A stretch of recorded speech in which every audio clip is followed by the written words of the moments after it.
Le claquement résonna comme un coup de tonnerre dans la cabine silencieuse. En un instant, le brouhaha discret des conversations à bord du vol Air France, reliant Paris à Nice, s'évanouit, remplacé par un silence oppressant. Éloi Diallo, 6 ans, sentit sa joue s'enflammer sous la violence du geste, sa tête basculer sur le côté par la force de la gifle. Les yeux écarquillés de stupeur, il porta une main tremblante à son visage, tandis que l'homme en costume gris, Émile Beaumont, se dressait au-dessus de lui, le visage rouge de colère, son doigt manucuré, pointé comme une arme. « Je t'ai dit de rester à ta place, gamin !» cracha-t-il, sa voix vibrante d'une rage contenue, faisant vibrer l'air pressurisé de l'avion. Les 237 passagers, figés dans un choc collectif, semblaient suspendus dans le temps, leur regard oscillant entre l'horreur et la fascination.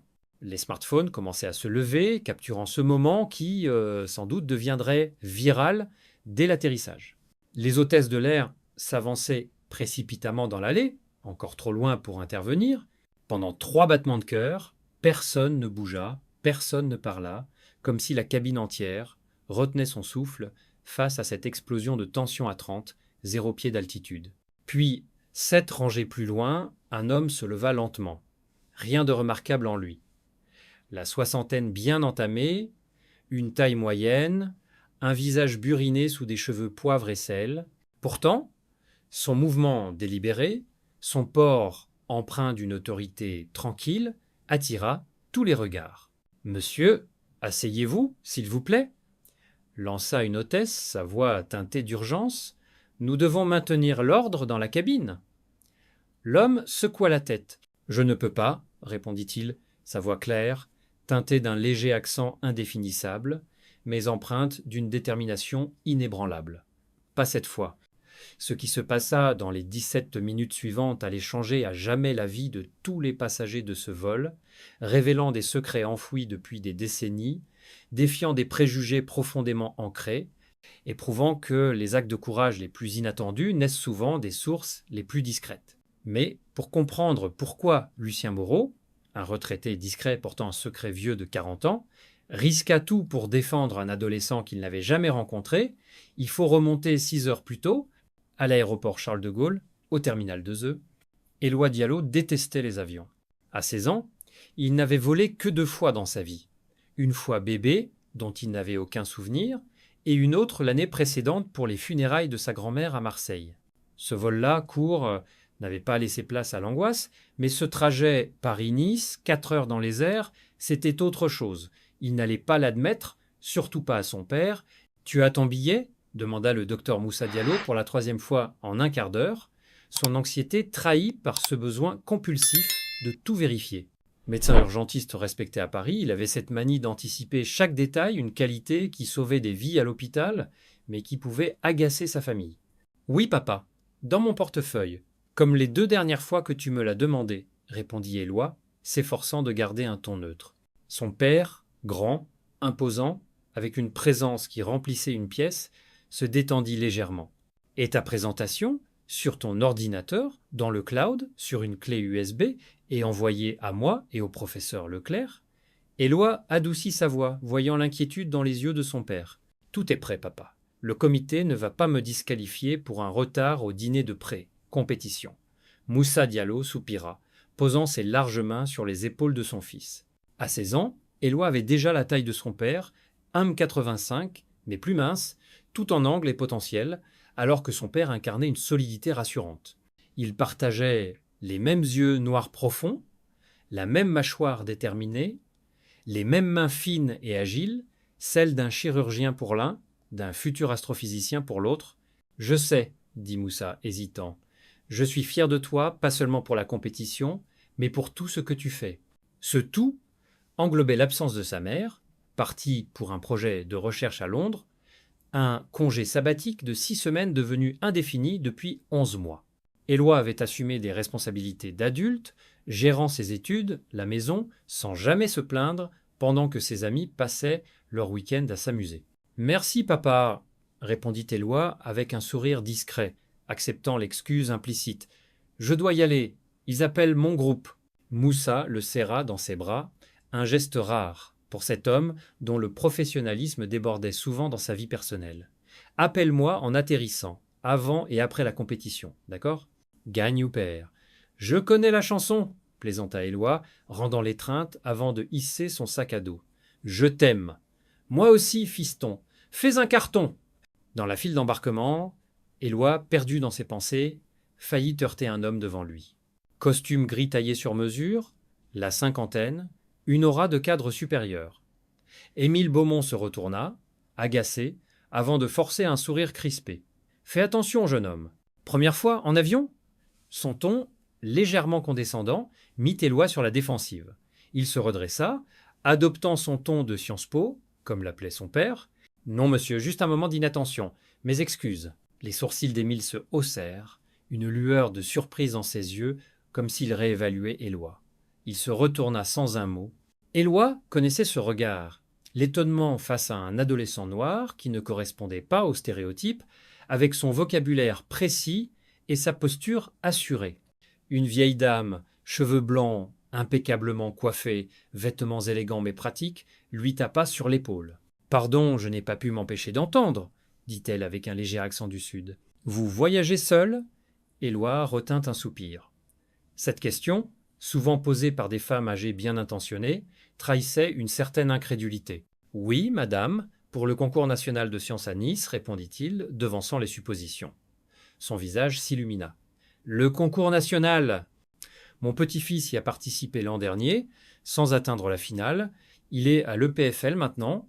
Je m'appelle Élise Dubois. » Éloi se détendit, surpris par sa chaleur. « Éloi Diallo, enchanté. Comment connaissez-vous le concours ?»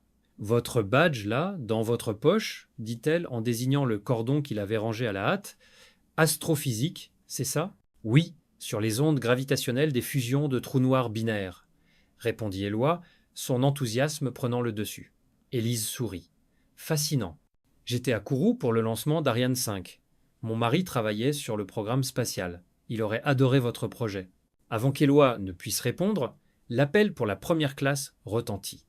Émile Beaumont et Élise Dubois s'avancèrent, cette dernière lui lançant un sourire. Peut être à bord, Éloi. Bonne chance, l'optimisme d'Éloi grimpa. Si ses voisins de siège étaient comme Élise, ce vol pourrait être agréable. 20 minutes plus tard, cet espoir s'évanouit. Éloi traversa la cabine de première classe, où Élise sirotait une coupe de champagne, et la classe économique premium, où 6 pouces d'espace supplémentaires coûtaient une fortune. En classe économique, les rangées étaient bondées, les compartiments à bagages presque pleins. Éloi glissa son sac dans un espace étroit et s'approcha de son siège, 16B, coincé entre deux voisins. À l'allée, Émile Beaumont, absorbé par sa tablette. À la fenêtre, une fille de son âge, Claire Nuyen, plongeait dans un exemplaire usé de L'étranger de Camus. « Excusez-moi, dit Éloi à Émile, qui soupira ostensiblement avant de se lever. « J'espérais que vous seriez ailleurs, marmonna-t-il, assez fort pour être entendu. » Éloi ignora la remarque, s'installant avec précaution pour éviter tout contact. Claire leva les yeux, un sourire timide aux lèvres. « Ces sièges ne sont pas faits pour les vrais humains, » plaisanta-t-elle. « Je m'appelle Claire. »« Éloi, » répondit-il, remarquant ses yeux noisettes et son air amical. « Bon livre, génial. Deuxième lecture. Et toi, tu lis quoi ? Des articles scientifiques surtout. Je prépare un concours à Nice. » Leur conversation fut interrompue par Émile, qui toussa bruyamment. « Certains d'entre nous essaient de travailler. Moins de bavardage, s'il vous plaît. » Claire leva les yeux au ciel, mimant un zip sur ses lèvres. Éloi étouffa un rire, et ils échangèrent un regard complice. Les préparatifs de décollage commencèrent, et Éloi sentit l'anxiété monter, amplifiée par l'hostilité d'Émile. Lorsque le voyant des ceintures s'éteignit, il saisit l'occasion de s'échapper. « Excusez-moi, je dois aller aux toilettes, » dit-il à Émile, qui se leva avec un soupir théâtral. Dans l'allée, Éloi croisa Sophie, une hôtesse de l'air vive et observatrice, qui lui adressa un sourire rassurant. « Tout va bien ?» demanda-t-elle. « Oui, juste besoin de me dégourdir les jambes, » répondit-il. Dans les toilettes exiguës, il trouva une note glissée par Claire. « Ce type est flippant. S'il te dit quoi que ce soit de bizarre, dis-le-moi. Ma mère est avocate spécialisée dans les discriminations. Elle le dévorerait. » Éloi sourit, touché par son soutien. En revenant, il vit Émile en pleine conversation tendue avec Claire, qui semblait furieuse. « Tout va bien ? interrompit Éloi, s'arrêtant dans l'allée. Parfait, répondit Claire, les joues rouges. Monsieur Beaumont me donnait juste des conseils non sollicités sur mes fréquentations. Émile se crispa. Je ne faisais que suggérer qu'une jeune fille comme vous devrait être prudente. Éloi sentit une boule froide dans son estomac. Ce genre de sous-entendu raciste, il les connaissait trop bien. Je dois regagner mon siège, dit-il calmement. Émile se leva, le regard narquois. Bien sûr, nous ne voudrions pas vous empêcher d'étudier. Une demi-heure plus tard, une paix fragile s'installa. Émile tapait sur sa tablette, Claire lisait, et Éloi révisait ses notes. Sophie, l'hôtesse, passa avec le service de boisson, surveillant discrètement leur rangée. Émile commanda un whisky, qu'il avala à moitié d'un trait avant de se tourner vers Éloi. « Alors, jeune homme, que faites-vous à Nice » Pris de court, Éloi répondit prudemment. « Le concours national de sciences. Un projet d'astrophysique. » Émile haussa les sourcils, faussement impressionné, très intelligent. « Et vos parents ? Mon père est médecin urgentiste, ma mère professeure de littérature comparée. » Une lueur de surprise traversa les yeux d'Émile, vite remplacée par un sourire condescendant. « Bravo. C'est encourageant de voir des jeunes issus de milieux divers réussir grâce aux opportunités offertes. » Claire se raidit. « Des opportunités ? Comme si le talent n'avait rien à voir là-dedans. » Émile se tourna vers elle. « Vous êtes jeune, vous ne comprenez pas. De nos jours, les quotas de diversité passent avant le mérite. » Claire riposta. C'est drôle comme le mérite semblait toujours favoriser certains groupes autrefois. Éloi intervint, sentant la tension monter. Le mérite ne peut être mesuré que sur un terrain équitable, et ce terrain n'est pas encore nivelé. Émile ricana. Une perspective bien pratique pour quelqu'un qui profite du système. Sophie réapparut, interrompant l'échange. « Tout va bien ici ?» Émile demanda à changer de siège, se plaignant du comportement perturbateur des adolescents. Sophie, avec un sourire ferme, refusa poliment, suggérant des écouteurs. Émile se renfrogna, mais se tut. Plus tard, alors que l'avion entamait sa descente, Émile, agacé par un échange animé entre Éloi et Claire sur la physique quantique, fit tomber accidentellement son café sur les notes d'Éloi. « Oups, désolé, dit-il, sans conviction, essuyant à peine le liquide. Éloi, contenant sa colère, essuya les pages avec un mouchoir. Claire explosa. « Vous l'avez fait exprès. » Émile haussa les épaules. « Un accident, mademoiselle. » La tension était palpable. Amine, un journaliste assis quelques rangées derrière, observait la scène, son carnet à la main, notant discrètement les détails. Sophie, l'hôtesse, passa à nouveau, lançant un regard d'avertissement à Émile. « Monsieur, puis-je vous aider avec quoi que ce soit ?» Émile, irrité, demanda un autre café. Sophie, avec un sourire professionnel, limita son alcool. « Politique de la compagnie, monsieur. » Alors que l'annonce de l'atterrissage retentissait, Éloi et Claire échangeaient leurs numéros pour explorer Nice ensemble. En attrapant son téléphone, Éloi heurta accidentellement le bras d'Émile, renversant quelques gouttes de café sur sa tablette. « Faites attention !» aboya Émile, attirant l'attention des passagers. « Toujours aussi maladroit ? Ou c'est juste pour impressionner votre petit ami ?» Éloi, rouge de colère, répondit « C'était un accident. »« Je m'excuse. » Émile, hors de lui, lança. « Un accident comme vos bavardages incessants qui m'empêchent de travailler ?» Claire bondit. « Vous avez été odieux tout le vol, sans raison !» Émile cria. « Allez-y, jouez la carte du racisme comme tout le monde. » La dispute attira l'attention générale. Sophie intervint. « Baissez le ton, s'il vous plaît. » Mais Émile, emporté par la colère, se leva brusquement et d'un geste rapide gifla Éloi. Le choc résonna dans la cabine. Claire étouffa un cri, Sophie appela des renforts et les passagers retinrent leur souffle. Lucien Moreau, 7 rangées derrière, se leva lentement. « Monsieur, asseyez-vous » ordonna une hôtesse. « Je ne peux pas » répondit Lucien, s'avançant vers Éloi. « Vous ne toucherez plus ce jeune homme. » Sa voix, calme mais ferme, imposa le silence. Émile, déstabilisé, bafouilla. « Cela ne vous regarde pas. » Lucien, inébranlable, répondit. « Quand un homme frappe un enfant en public, cela nous regarde tous. » La cabine entière, suspendue à ces paroles, attendait la suite. L'avion d'Air France, après avoir atterri à l'aéroport de Nice-Côte d'Azur, s'immobilisa au terminal avec un léger frémissement, comme si lui-même ressentait le poids des tensions qui avaient marqué le vol. Dans la cabine, encore vibrante de l'écho de l'incident, Les passagers se levaient avec une hâte fébrile, pressés de fuir l'atmosphère pesante de la rangée 16.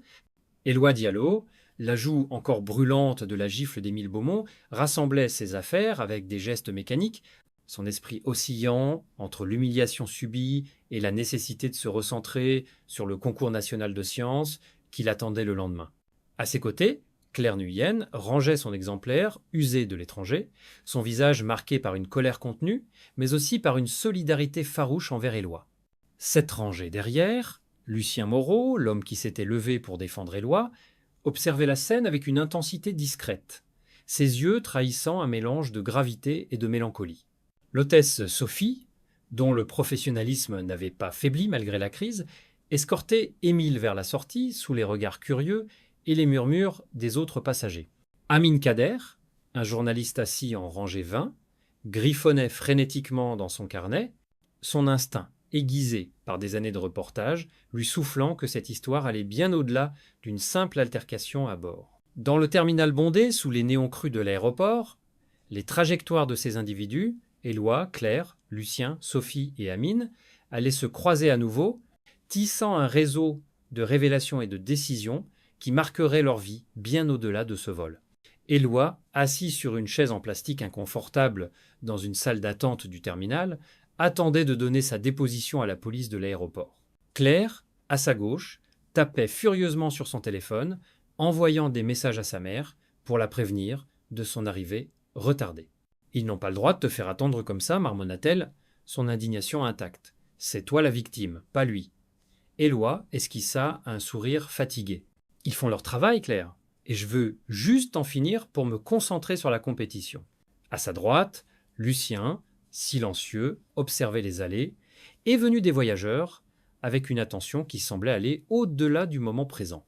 Il tenait dans ses mains un vieux portefeuille en cuir usé, ses doigts caressant distraitement une photo glissée à l'intérieur, un geste qui trahissait une vieille habitude. Sophie, l'hôtesse, passa près d'eux, son service terminé, mais son regard s'attarda sur Éloi avec une empathie discrète. « Vous tenez le coup ?» demanda-t-elle doucement. Éloi hocha la tête. « Merci Sophie, et merci pour tout à l'heure. » Elle lui adressa un sourire professionnel mais sincère. « C'est mon travail. » Mais ce type, elle secoua la tête, laissant sa phrase en suspens, et s'éloigna pour parler à un collègue. Amine, le journaliste, s'approcha alors, son carnet toujours à la main. « Éloi, c'est ça, je m'appelle Amin Kader, je suis journaliste indépendant, j'ai tout vu dans l'avion. Ce que vous avez vécu était inacceptable. Avec votre permission, j'aimerais écrire sur cet incident. » Éloi, surpris, hésita. La perspective d'une exposition publique le mettait mal à l'aise, surtout à la veille de sa compétition. « Je ne sais pas. Je dois d'abord en parler à mon père. » Amine hocha la tête, respectueux. « Bien sûr. Voici ma carte. Contactez-moi si vous changez d'avis. Une histoire comme celle-ci mérite d'être racontée, surtout pour dénoncer ce genre de comportement. » Il tendit une carte de visite simple, avec son nom et un numéro de téléphone, avant de s'éloigner. Claire, qui avait écouté, murmura. « Il a raison. Ce type mérite d'être exposé. Mais c'est à toi de décider. » Éloi glissa la carte dans sa poche, son esprit déjà ailleurs, partagé entre la colère et le besoin de se recentrer sur ses équations gravitationnelles. Lucien, qui avait suivi l'échange en silence, se tourna vers Éloi. « Quelqu'un vient vous chercher ici. Votre famille peut être ?» Sa voix, teintée d'un léger accent que personne ne pouvait tout à fait identifier, était empreinte d'une sollicitude paternelle. « Non, monsieur, » répondit Éloi. « Mon père est à Paris. Il y a une navette du concours qui m'attend. » Il vérifia son téléphone, voyant une série de messages inquiets de son père. « Je dois l'appeler d'ailleurs ?» Il s'éloigna de quelques pas, composant le numéro. « Papa, je suis à Nice, mais il s'est passé quelque chose dans l'avion. » Il raconta l'incident en détail, s'efforçant de garder un ton posé malgré l'émotion qui montait. À l'autre bout du fil, la voix de Moussa Diallo trembla de fureur contenue. « Quoi ? Il t'a frappé ? Éloi, prends le premier vol de retour, je viens te chercher. » Éloi, habitué à calmer l'anxiété de son père, répondit « Papa, je vais bien, la police s'en occupe et je ne veux pas rater le concours. J'ai bossé trop dur pour ça. » Après de longues minutes de discussion, Moussa céda, non sans insister pour qu'Éloi l'appelle après chaque étape de la journée suivante. De retour dans la salle d'attente, Éloi trouva Claire en conversation avec Lucien. « Merci pour ce que vous avez fait, disait-elle, son ton vibrant de gratitude. Peu de gens auraient eu le courage d'intervenir comme ça. » Lucien secoua la tête, un sourire triste aux lèvres. « Pas du courage, mademoiselle. Une nécessité. J'ai trop souvent vu des injustices se dérouler sans rien faire. Cette fois, je ne pouvais pas rester assis. » Ces paroles, lourdes de sous-entendus, piquèrent la curiosité de Claire. « Vous parlez comme si vous aviez une histoire à raconter, dit-elle, mi-plaisante, mi-sérieuse. » Lucien esquiva habilement. « Nous avons tous des histoires, non? La vôtre, par exemple, qu'est-ce qui vous amène à Nice ?» Claire expliqua qu'elle partageait son temps entre Paris, où vivait son père, et Nice, où sa mère, avocate spécialisée dans les droits humains, avait déménagé après leur divorce. « Je suis un peu une balle de ping-pong entre deux villes, plaisanta-t-elle. Mais son ton trahissait une fatigue sous-jacente. Éloi, revenant, capta la fin de la conversation. « Mon père veut que je rentre, mais je l'ai convaincu de me laisser rester, dit-il, s'asseyant lourdement. Il est furieux, mais il me fait confiance. » Un officier de police s'approcha alors. « Mademoiselle Mouyenne, nous sommes prêts à prendre votre déposition. » Claire lança un regard à Éloi. « Dis à Éloi que je reviens tout de suite, » dit-elle à Lucien, qui hocha la tête. Pendant que Claire s'éloignait, Lucien observa Éloi, notant sa posture droite, sa manière de contrôler ses émotions malgré la tempête intérieure. Il y avait, dans ce jeune homme, une dignité qui lui rappelait quelqu'un, un souvenir enfoui depuis des décennies et un visage qu'il n'avait jamais oublié. « Vous tenez bon ?» demanda-t-il doucement, désignant la marque rouge qui s'estompait sur la joue d'Éloi. « Ça pique un peu, » admit Éloi, touchant son visage. « Mais c'est surtout mon ego qui a pris un coup. Je n'arrête pas de me demander si j'aurais pu éviter ça, si j'avais été plus discret, si j'avais... » Lucien l'interrompit, sa voix ferme mais bienveillante. « Ne faites pas ça, ne vous reprochez rien. Cet homme, Beaumont, c'est lui qui a franchi la ligne. Vous n'avez rien fait de mal, et pourtant, c'est vous qui portez ce fardeau. C'est l'insidiosité de ces situations, elles vous font douter de vous-même. » Éloi le fixa, intrigué par la profondeur de ses paroles. « Vous parlez comme si vous aviez vécu ça. » Lucien hésita, son regard se perdant dans un souvenir lointain. « D'une certaine manière, oui. Pas comme vous, mais j'ai vu des hommes comme Beaumont, dans un autre temps, un autre lieu. J'ai vu ce qu'ils font quand ils pensent que personne ne les arrêtera. » Avant qu'Éloi ne puisse creuser davantage, l'officier revint.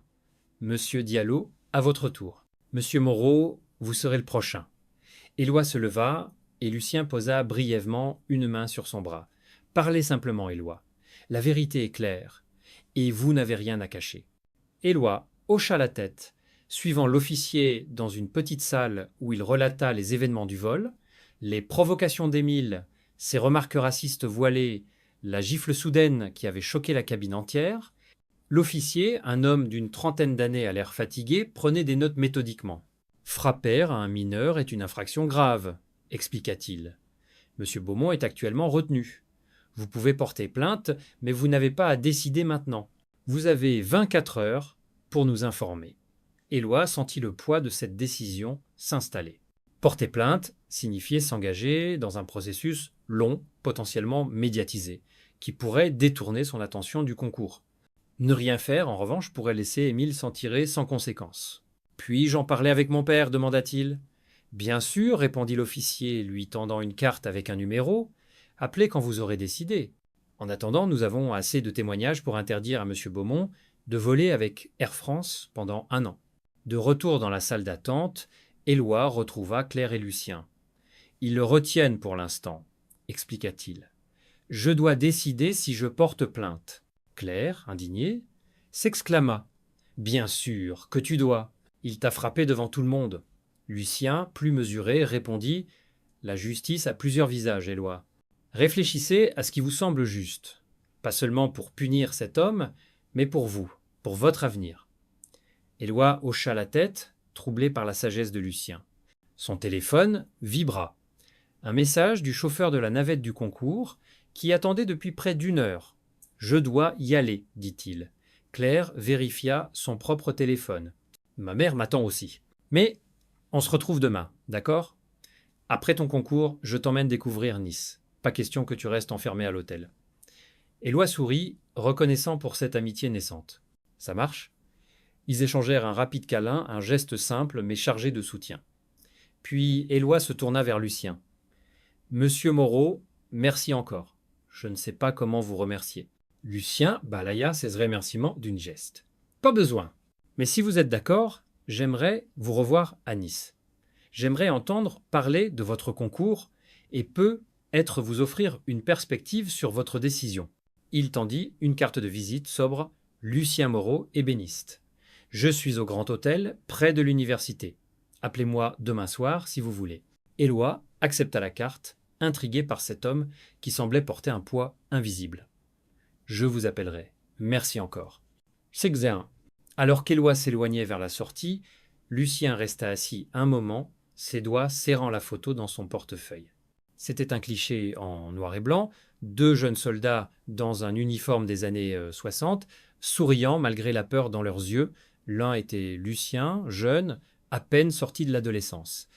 L'autre, un homme noir au sourire éclatant, était Amadou Touré, le grand-père d'Éloi, un tirailleur sénégalais qui avait combattu aux côtés de Lucien pendant la guerre d'Algérie. Sur le dos de la photo, une inscription fanée. Lucien et Amadou, 1962. Je l'ai trouvé, Amadou, murmura Lucien, sa voix tremblante. Ton petit-fils. La coïncidence, si c'en était une, semblait presque surnaturelle. Lucien était venu à Nice pour retrouver Amadou, ou du moins sa mémoire, pour réparer une faute commise il y a 40 ans, un silence qu'il avait gardé à un prix terrible. Il n'avait pas prévu de rencontrer Éloi, ni de voir en lui l'écho vivant de l'homme qui lui avait sauvé la vie. Mais ce vol, cet incident, avait tout changé. Pendant ce temps, dans une salle de détention à l'aéroport, Émile Beaumont, son costume froissé, son arrogance ébranlée, faisait face à un officier. Les témoignages sont unanimes, expliqua ce dernier. Vous avez agressé un mineur après avoir provoqué une altercation. Le jeune homme décidera s'il porte plainte. En attendant, Air France vous interdit de voler pendant 1 an. Émile blêmit. 1 an, c'est absurde. Je voyage toutes les semaines pour affaires. L'officier haussa les épaules. Vous auriez dû y penser avant de lever la main sur un adolescent. Vous êtes libre pour l'instant, mais restez à Nice pendant 72 heures. Alors qu'Émile quittait la salle, son téléphone vibra. Une notification le fit pâlir. Une vidéo de l'incident, filmée par un passager, circulait déjà sur les réseaux sociaux. Sophie, l'hôtesse, avait discrètement partagé l'enregistrement avec Amine, le journaliste, qui l'avait publié avec un commentaire cinglant sur l'intolérance. Les hashtags racisme, haine vol et Air France incident gagnaient en popularité. Émile, réalisant que son nom et son employeur étaient déjà mentionnés, sentit une panique froide l'envahir. Sa carrière, sa réputation, tout ce qu'il avait construit risquait de s'effondrer. De son côté, Amine, installé dans un café de l'aéroport, rédigeait un article sur son ordinateur portable. Un acte de violence raciale à 30 pieds, commençait-il, décrivant l'incident avec une précision journalistique, mais aussi une indignation personnelle. En tant que fils d'immigrés maghrébins, il avait lui-même connu les regards méfiants, les remarques voilées. Cette histoire, il le savait, pouvait déclencher un débat national sur le racisme ordinaire, surtout dans un pays comme la France, où les tensions autour de l'identité et de la diversité étaient toujours vives. Il envoya un message à Sophie, la remerciant pour la vidéo, et promit de la tenir informée. Éloi, dans la navette vers son hôtel, regardait par la fenêtre les lumières de Nice scintiller dans la nuit. La ville, avec ses palmiers et son air méditerranéen, semblait à la fois accueillante et intimidante. Il repensait à l'incident, à la gifle, à l'intervention de Lucien, à la solidarité de Claire. Une part de lui voulait oublier, se concentrer sur ses ondes gravitationnelles, et son rêve d'intégrer une grande école comme l'ENS ou le MIT. Mais une autre part, plus profonde, savait que ce vol l'avait changé. Il n'était plus seulement un lycéen ambitieux, il était devenu, malgré lui, le protagoniste d'une histoire plus grande, une histoire de justice, de courage et de mémoire. Lucien, avec ses mots énigmatiques et son regard hanté, semblait détenir une clé pour comprendre cette histoire. Demain, après le concours, Éloi l'appellerait. Il voulait savoir ce que Lucien avait voulu dire par un autre temps, un autre lieu. Il voulait comprendre pourquoi cet homme, un inconnu, avait risqué tant pour lui. Dans l'obscurité de la navette, Éloi sentit que ce voyage à Nice, commencé dans la violence, pourrait bien mener à une forme de rédemption, pour lui, pour Lucien, et peut être même pour Émile Beaumont. Le soleil matinal baignait Nice d'une lumière dorée, filtrant à travers les persiennes de la chambre d'hôtel d'Éloi Diallo, au West Side Hotel, près de l'université. À 16 ans, il aurait dû être concentré sur son projet d'astrophysique, les ondes gravitationnelles des fusions de trous noirs binaires, qu'il présenterait dans quelques heures au concours national de sciences.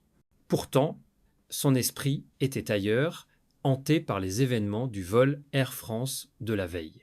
La gifle d'Émile Beaumont, la brûlure de l'humiliation, l'intervention inattendue de Lucien Moreau, la solidarité de Claire Nuyen et la vidéo, désormais virale, publiée par le journaliste Amin Kader, qui avait transformé l'incident en un débat national. Éloi, assis sur le bord de son lit, relisait ses notes, mais les équations semblaient se brouiller sous ses yeux. Il repensait à la décision qu'il devait prendre, porter plainte contre Émile ou laisser l'incident derrière lui. Son téléphone vibra, un message de son père, Moussa Diallo. « Appelle-moi après ton concours, je suis fier de toi, quoi qu'il arrive. » Ces mots, simples mais lourds de sens, ravivèrent en Éloi une détermination farouche. Il ne laisserait pas Émile Beaumont, ni l'ombre de son geste, définir son avenir.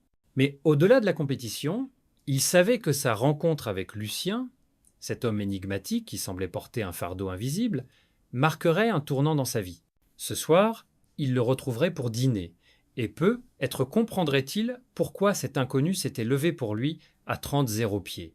Dans la salle de conférence de l'université, l'atmosphère était électrique. Les finalistes du concours, des adolescents brillants venus de toute la France, ajustaient leur présentation, échangeaient des regards nerveux ou confiants. Éloi, vêtu d'une chemise blanche impeccable et d'un blazer prêté par un organisateur, se tenait devant son poster scientifique, expliquant avec une clarté impressionnante les complexités des ondes gravitationnelles. Son aisance, son langage précis et sa passion pour le sujet captivèrent le jury. « Monsieur Diallo, dit l'un des juges, une professeure d'astrophysique de l'Observatoire de Paris, votre analyse des données de LIGO est remarquable pour un lycéen. Comment avez-vous développé cette intuition pour les phénomènes cosmiques ?» Éloi, momentanément déstabilisé par le compliment, répondit avec un sourire modeste « Mon père m'a appris à toujours poser des questions, même sur ce qui semble impossible. » Et puis, l'univers est plein de réponses si on sait où regarder. La salle éclata en applaudissements discrets, et Éloi sentit une bouffée de fierté, mais aussi un pincement au cœur. Il aurait aimé que son père, ou même sa mère, absente depuis si longtemps, soit là pour le voir. Pendant ce temps, à quelques kilomètres de là, Émile Beaumont était assis dans le hall de son hôtel de luxe, le Negresco, face à la promenade des Anglais. Son costume, habituellement impeccable, portait les stigmates d'une nuit agitée, des plis disgracieux, une cravate desserrée. Son téléphone ne cessait de vibrer, chaque notification amplifiant son anxiété. La vidéo de l'incident, publiée par Amin Kader sur les réseaux sociaux, avait dépassé le 1 million de vues. Les commentaires étaient impitoyables, racistes, honte à Air France. Cet homme doit être licencié. Émile avait déjà reçu un courriel de son employeur, une grande firme de conseil parisienne, l'informant d'une réunion urgente dès son retour. Ses collègues, ses clients, même ses amis d'enfance partageaient la vidéo, accompagnés de jugements cinglants. Il avait tenté de se défendre dans un message publié sur son compte LinkedIn, invoquant un malentendu et un moment de stress, mais cela n'avait fait qu'attiser la colère en ligne. Émile, qui s'était toujours vu comme un homme respectable, un pilier de la société, se retrouvait soudain réduit à une caricature, l'homme d'affaires raciste qui avait frappé un adolescent noir dans un avion. Pourtant, dans son esprit, il n'était pas raciste. Il avait des collègues d'origine africaine, des partenaires d'affaires maghrébins, il votait centriste, soutenait l'égalité des chances. Mais cette gifle, ce geste impulsif avait révélé une part de lui qui n'avait jamais voulu regarder en face. Assis face à la mer, il se demandait comment il en était arrivé là, et si Éloi Diallo, ce garçon qu'il avait à peine considéré comme une personne, porterait plainte, scellant ainsi son sort. À l'université, Éloi terminait sa présentation avec succès, se qualifiant pour la finale de l'après-midi.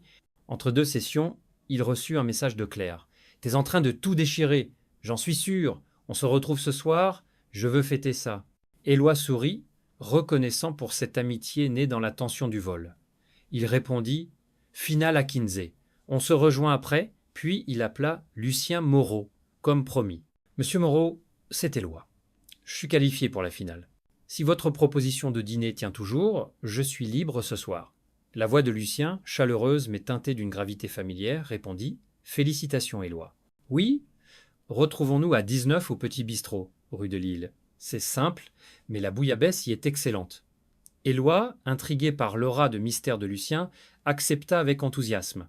Il ne savait pas encore que ce dîner révélerait un lien inattendu avec son propre passé. Dans l'après-midi, la finale du concours fut un triomphe pour Éloi. Son projet, combinant rigueur scientifique et une présentation charismatique, lui valut la première place. Les juges, impressionnés, lui proposèrent une recommandation pour l'école normale supérieure, un rêve qu'il caressait depuis des années. En recevant sa médaille, sous les applaudissements de la salle, Éloi sentit une vague d'émotion l'envahir. Il pensa à son père, à sa grand-mère disparue, à Claire et Lucien qui avaient cru en lui, mais il pensa aussi à Émile, à la gifle et à la question qui pesait toujours, que signifiait la justice dans cette situation. Porter plainte semblait légitime, mais une part de lui voulait avancer, laisser cet incident derrière lui pour se concentrer sur son avenir. Au Petit Bistrot, un restaurant aux nappes à carreaux rouges et blancs, Éloi retrouva Lucien et Claire, qui avaient insisté pour se joindre à eux. L'ambiance était chaleureuse, typique des petits établissements niçois où les habitués échangent des histoires autour d'un verre de rosé. Lucien, vêtu d'un pull en laine usé mais élégant, commanda une bouillabaisse pour 3, accompagnée d'une bouteille de vin blanc local. « À ta victoire, Éloi » dit-il en levant son verre. Claire trinqua avec enthousiasme. « Et à ton courage hier » Éloi, un peu gêné, remercia. « Sans vous deux, je ne sais pas comment j'aurais géré. » Puis, poussé par la curiosité, il se tourna vers Lucien. « Monsieur Moreau, hier, vous avez parlé d'un autre temps, d'un autre lieu. Qu'est-ce que vous vouliez dire ?» Lucien posa son verre, son regard se perdant dans les souvenirs. Après un long silence, il sortit la vieille photo de son portefeuille et la posa sur la table. Éloi et Claire se penchèrent. 2 jeunes soldats, l'un blanc, l'autre noir, souriaient dans leurs uniformes. « Cet homme, » dit Lucien, désignant le soldat noir, « était Amadou Touré, ton grand-père, Éloi. » Éloi, stupéfait, fixa la photo. « Mon grand-père ? Mais comment ?» Lucien raconta alors son histoire. En 1962, pendant la guerre d'Algérie, Lucien, jeune conscrit français, avait été capturé lors d'une embuscade. Amadou, un tirailleur sénégalais, l'avait sauvé au péril de sa vie, mais lors d'un interrogatoire, Lucien, sous pression, avait laissé Amadou être accusé à tort d'un acte de désobéissance. Pour protéger sa propre carrière, Lucien avait gardé le silence, un choix qu'il avait hanté pendant 40 ans. Après la guerre, Amadou était rentré au Sénégal, puis en France, où il avait fondé une famille, mais les 2 hommes ne s'étaient jamais revus. « J'ai appris récemment qu'Amadou était décédé, » dit Lucien, la voix tremblante. « Mais j'ai retrouvé ta trace, Éloi, grâce à un ancien camarade. Je suis venu à Nice pour te rencontrer, pour m'excuser auprès de toi, son héritier. » Éloi, bouleversé, toucha la photo, reconnaissant les traits de son grand-père dans les vieilles histoires que sa grand-mère lui racontait. « Vous avez gardé ce secret pendant tout ce temps ?» demanda-t-il. Lucien hocha la tête. « Oui, et c'était une lâcheté. Hier, quand j'ai vu Beaumont te frapper, j'ai vu Amadou en toi. Je ne pouvais pas rester silencieux une seconde fois. » Claire, émue, posa une main sur le bras d'Éloi. « C'est incroyable. C'est comme si le destin vous avait réunis. » Éloi, les larmes aux yeux, demanda « Pourquoi ne pas avoir cherché mon grand-père plus tôt ?» Lucien soupira. « La honte, la peur. J'avais construit une vie, une femme, une fille, un métier d'ébéniste. Mais récemment, on m'a diagnostiqué une maladie grave. J'ai peu de temps et je veux réparer mes erreurs. » La conversation fut interrompue par l'arrivée de Sophie, l'hôtesse, qui avait entendu parler du dîner par Claire. « Je peux me joindre à vous ?» demanda-t-elle, un sourire timide aux lèvres. Elle expliqua qu'elle avait partagé la vidéo avec Amine pour s'assurer que l'incident ne passe pas inaperçu. « J'ai vu trop de choses balayées sous le tapis dans mon métier, dit-elle. Cette fois, je voulais que la vérité éclate. » Éloi, touché par son geste, la remercia.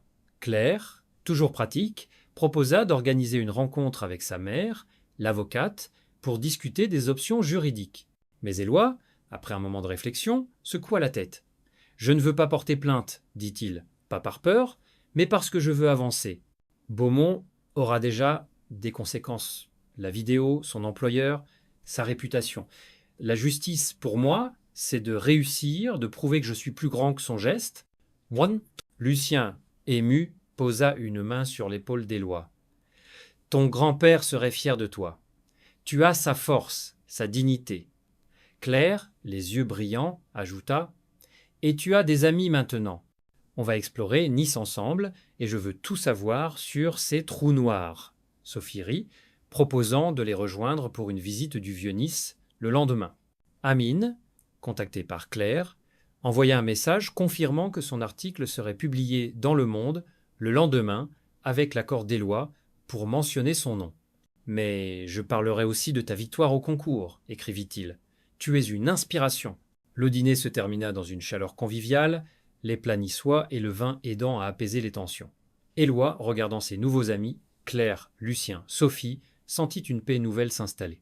La gifle d'Émile Beaumont avait été un choc, mais elle avait aussi révélé la force des liens humains, la puissance du courage et de la mémoire.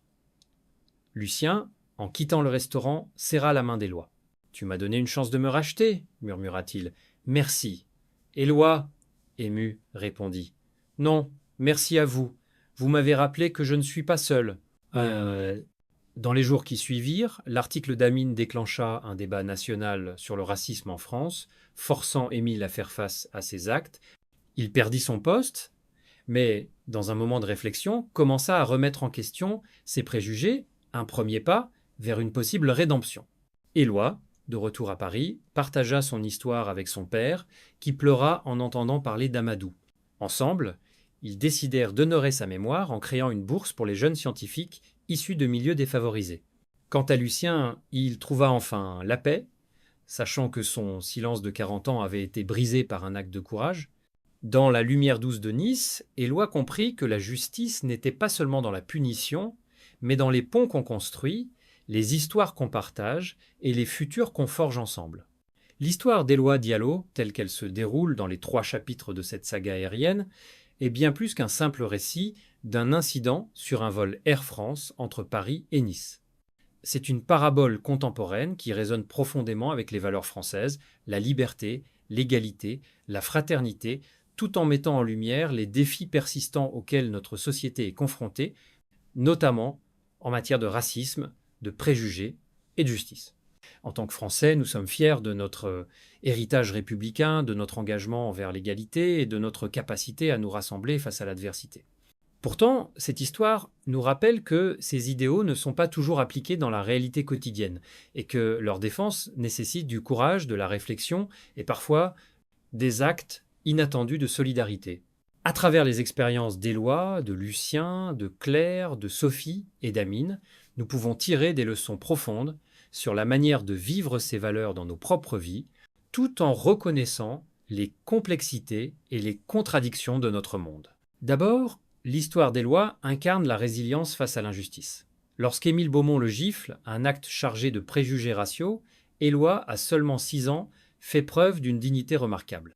Sa retenue, sa capacité à rester calme malgré l'humiliation, reflètent une force intérieure que beaucoup d'entre nous pourraient envier. En France, où l'histoire coloniale et les tensions autour de la diversité continuent d'alimenter des débats passionnés, le parcours d'Éloi nous rappelle que le racisme, qu'il soit flagrant ou insidieux, reste une réalité pour beaucoup. Sa décision de ne pas céder à la colère, mais de se concentrer sur son concours scientifique, illustre une leçon essentielle. La véritable victoire face à la discrimination ne réside pas toujours dans la confrontation directe, mais dans la capacité à poursuivre ses rêves avec détermination. Pour nous, cela signifie que, face aux injustices quotidiennes, qu'il s'agisse de remarques discriminatoires au travail, dans les transports ou dans les espaces publics, nous devons apprendre à choisir nos batailles. Parfois, la meilleure réponse est de continuer à exceller, à prouver par nos actions que nous sommes plus grands que les préjugés qui cherchent à nous diminuer. Ensuite, l'intervention de Lucien Moreau nous enseigne l'importance de briser le silence. Lucien, un homme âgé portant le poids d'un secret vieux de 40 ans, choisit de se lever pour défendre Éloi, non seulement par compassion, mais aussi pour expier une faute passée. Son lien avec Amadou Touré, le grand-père des lois, révèle une vérité universelle. Les erreurs du passé, si elles ne sont pas confrontées, continuent de nous hanter. En France, où l'histoire coloniale, notamment la guerre d'Algérie, reste un sujet sensible, l'histoire de Lucien nous invite à réfléchir à nos propres silences. Combien de fois avons-nous détourné le regard face à une injustice, par peur, par commodité ou par indifférence? Lucien nous montre que le courage n'est pas l'absence de peur, mais l'acte de se lever malgré elle. Dans nos vies, cela peut se traduire par des gestes simples mais significatifs, intervenir lorsqu'un collègue est victime de discrimination, signaler un comportement inapproprié, ou simplement écouter et soutenir ceux qui souffrent en silence. La République française repose sur la fraternité, et cette fraternité exige que nous soyons les gardiens les uns des autres, même lorsque cela est inconfortable. La solidarité de Claire Nuyen et de Sophie, l'hôtesse de l'air, illustre une autre facette de cette fraternité. Claire, avec son énergie juvénile et son sens aigu de la justice, devient une alliée immédiate pour Éloi, refusant de laisser les provocations d'Émile passer inaperçues. Sophie, quant à elle, utilise son rôle professionnel pour non seulement maintenir l'ordre, mais aussi pour amplifier la vérité en partageant la vidéo de l'incident avec Amine, le journaliste. Ces deux femmes incarnent l'esprit de solidarité qui est au cœur de la culture française, un pays où les mouvements citoyens, des gilets jaunes aux manifestations pour l'égalité, témoignent de la puissance des voix unies. Leur exemple nous enseigne que la lutte contre l'injustice n'est pas l'apanage des victimes seules, elle nécessite des alliés prêts à agir, à parler, à amplifier. Dans nos propres cercles, qu'il s'agisse de nos amis, de nos collègues ou de nos communautés, nous pouvons tous être des Claire ou des Sophie, offrant notre soutien, notre voix ou nos ressources pour défendre ceux qui sont injustement traités. L'action d'Amine Kader, le journaliste, nous rappelle le pouvoir de la vérité et de la responsabilité publique. En publiant la vidéo et en écrivant un article pour Le Monde, Amine transforme un incident isolé en un débat national, forçant la société à regarder ses propres failles en face. En France, où la presse joue un rôle crucial dans la défense des valeurs républicaines, l'histoire d'Amine nous encourage à utiliser les plateformes dont nous disposons, qu'il s'agisse des réseaux sociaux, des blogs ou des conversations quotidiennes, pour dénoncer l'injustice et promouvoir le changement. Cela ne signifie pas chercher la vengeance, mais plutôt exiger une responsabilité. Émile, confronté à la perte de son emploi et à la ruine de sa réputation, commence à réfléchir à ses préjugés, un premier pas, vers une possible rédemption. Cette évolution suggère une leçon clé. La justice n'est pas seulement punitive, elle peut aussi être transformative, offrant une chance de changement à ceux qui sont prêts à l'accepter. Enfin, la décision d'Éloi de ne pas porter plainte contre Émile peut être la leçon la plus puissante de cette histoire. Dans la culture française, où la justice est souvent perçue à travers le prisme des institutions, tribunaux, lois, sanctions, Éloi choisit une voie différente, celle du pardon et de l'avancement personnel. Ce choix, loin d'être une faiblesse, reflète une maturité profonde et une compréhension que la justice ne se mesure pas seulement en punition, mais aussi en la capacité à construire un avenir meilleur. Pour nous, cela signifie que, face aux offenses personnelles ou collectives, nous devons parfois chercher une justice qui guérit plutôt qu'une justice qui divise. Cela peut impliquer de tendre la main à ceux qui nous ont blessés, de chercher le dialogue plutôt que la confrontation, ou de concentrer notre énergie sur des actions positives qui élèvent notre communauté. En appliquant ces leçons à nos vies, nous pouvons tous devenir des acteurs du changement. Que ce soit en cultivant la résilience d'Éloi face aux défis, en brisant le silence comme Lucien, en offrant une solidarité active comme Claire et Sophie, ou en amplifiant la vérité comme Amine, nous avons tous un rôle à jouer dans la construction d'une société plus juste. En France, où l'idéal d'égalité est gravé dans notre devise nationale. Chaque geste compte. Cela peut être aussi simple que d'écouter un collègue marginalisé, de signaler une discrimination dans notre entourage, ou de participer à des initiatives communautaires qui promeuvent l'inclusion.